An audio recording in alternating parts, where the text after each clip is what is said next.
minggu yang lalu sebelum Ramadan kan Muhammadiyah dengan putusan tarjihnya memutuskan kalau waktu subuh itu 20 derajat ya, bukan 18 derajat. Nah, terus sehingga menyebabkan perbedaan waktu subuh sekitar 8 menit. Nah, padahal kita baru sahur, terus waktunya padahal dekat masjid saya adanya masih 8 menit, masih yang lama, belum sesuai dengan Muhammadiyah. Waktu adanya masih yang lama, belum 8 menit sesudah waktu yang ditentukan. Itu baiknya gimana Ustaz? Terima kasih. Oke, terima kasih kawan-kawan semua pemirsa virtual yang dirahmati Allah. Belakangan memang banyak pertanyaan tentang itu, kenapa ada 2 waktu subuh di tengah-tengah masyarakat kita. Tapi sebelum kita bicara bagaimana mensikapinya, mungkin perlu kita ketahui kenapa ada keputusan dari Perserikatan Muhammadiyah yang merevisi waktu subuh selama ini. Jadi sesungguhnya waktu subuh itu tidak berubah. Allah menetapkan waktu-waktu sholat kita itu menggunakan penanda matahari. Nah, waktu subuh itu ditandai dengan munculnya fajar. Apa itu fajar ya? Fajar itu adanya cahaya pertama yang muncul di ufuk. Di dalam surat Al-Baqarah ayat 187 itu disebutkan khaitul abiyat minal khaitil aswad. Jadi garis putih di ufuk gitu. Mungkin orang bertanya juga, ufuk itu apa gitu? Ufuk itu titik pertemuan ya antara langit dan bumi dalam pandangan mata. Jadi kalau teman-teman itu berada di tempat yang datar lalu melihat ujung langit itu kan akan turun menyentuh bumi. Nah, itulah ufuk itu. Dalam pandangan kita sesungguhnya tidak bersentuhan, tetapi dalam pandangan mata manusia itu seperti bersentuhan.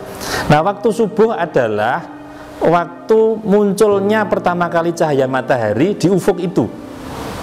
Nah, selama ini kriteria yang digunakan sebagai kriteria munculnya cahaya adalah posisi matahari 20 derajat di bawah ufuk. Jadi kita kalau ditarik sudut itu, kita ke ufuk kemudian kita ke matahari, itu sudutnya 20 derajat. Nah, Muhammadiyah itu banyak mendapatkan masukan bahwa 20 derajat itu setelah diobservasi itu langit masih gelap gitu. Langit itu belum terang, belum ada cahaya fajar itu.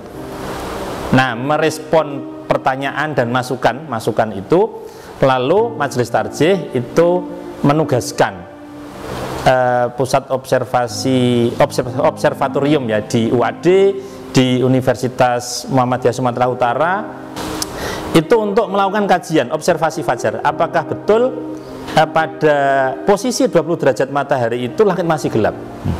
Nah, hasil observasi itu kemudian didiskusikan dengan para pakar, lalu dikaji sesuai dengan kriteria yang pernah diberlakukan dalam sejarah perjalanan umat Islam, dan akhirnya mendapat kesimpulan bahwa ternyata memang 20 derajat posisi matahari itu langit masih gelap. Dan dapat masukan langit mulai terang dengan munculnya fajar itu pada posisi matahari 18 derajat. Jadi harus diturunkan 2 derajat. 2 derajat itu berkonsekuensi mundurnya waktu 8 menit. Nah, oleh karena itu Muhammadiyah kemudian menetapkan waktu subuh itu mundur 8 menit sebagai konsekuensi berkurangnya 20 derajat posisi matahari menjadi 18 derajat. Nah, bagaimana kemudian kita mensikapinya? Ya, bagi warga perserikatan tentu nggak perlu bingung ya, karena ini sudah menjadi keputusan perserikatan gitu, bahwa kriteria subuhnya memang digeser 8 menit, ya kita ikuti. Karena keputusan ini tentu sudah melalui pertimbangan fikih, pertimbangan ilmu pengetahuan dan observasi langsung di lapangan, sehingga sudah sangat kokoh untuk kita jadikan pedoman. Bagi yang masih bingung, misalnya karena di tengah masyarakat tentu ada perbedaan, ini sudah dengar adzan, tetapi ternyata menurut Muhammadiyah ini belum waktunya adzan. Bagaimana? Ya, bagi yang bingung dan merasa tidak yakin, tentu kalau menghentikan sahur saat itu pun tidak ada persoalan, karena itu sebenarnya masih waktu sahur, tetapi Anda berhenti dari waktu sahur itu tidak ada persoalan. Yang bisa menjadi persoalan adalah ketika begitu mendengar adzan pada kalender lama, Anda melakukan sholat subuh. Nah, menurut Muhammadiyah itu belum waktunya karena masih menunggu 8 menit.